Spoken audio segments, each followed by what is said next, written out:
think you shared it beautifully in like the first 2 seconds of saying just showing up organically or authentically. I think just more of that sharing your perspective or actually how you feel at that time really helps a person understand how to approach a situation because a lot of us try to think just in our own shoes, but we never put ourselves in someone else's shoes. So basically, putting that out allows a person to interact with you more authentically and organically, which allows the situation to be resolved. Hi, everybody. I'm Jason. I've been in the cohort, I think, for over a year now. I have a master's in sports psychology, similar to Anna and Jackson, as well as pursuing my second master's in IO psychology, which I've been using in my new job in my family business, where my job is just very much I'm a floater, but I'm working my way up to CEO. So that involves a lot of trust on my dad's part to give up his shares to me. So it's a lot of why does he trust me? So that really does bring up the topic is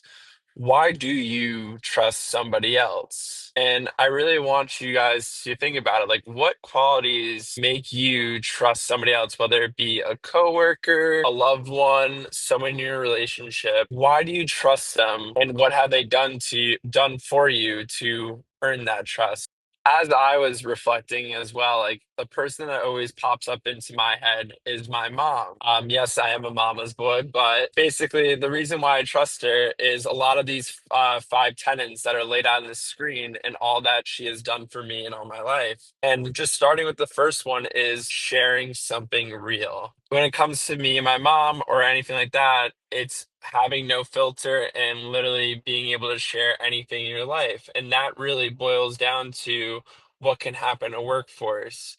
You trust somebody because you know them, whether it be what they do in or outside the work. If you do share something real, it really allows you to not micromanage or be on top of that person. You can give them an assignment or you can trust them with your own assignment personal life. And I've definitely seen that in I's relationship with every meeting. We kind of started off with sharing stuff personal. And within that, we're able to really gain perspective of our lives and what we really can do at that time for each other.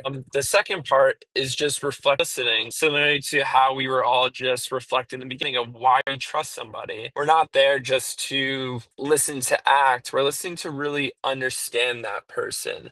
We're listening to hear them out, and within that, we're able to give a better answer rather than just listening to fill up time, listening just to move on for tasks. When you listen to understand, you're really able to move faster as well as move with more accuracy. The next is just micro communications, and this is really like just the small gestures you do, whether it be facial expressions, hand gestures, anything like that, or just smiling at someone throughout the day. When you smile with somebody, you're forming a bond. And within that, you're able to then trust that person more because you have a strong affection towards them, whether it be just as friends or even possibly more. The next one is just asking better questions. And this is something that we start with always is just asking someone about their day or asking more their own personal questions so that you can get to the bottom of the answer and trust that you've actually reached the destination because you just went through it very thoroughly.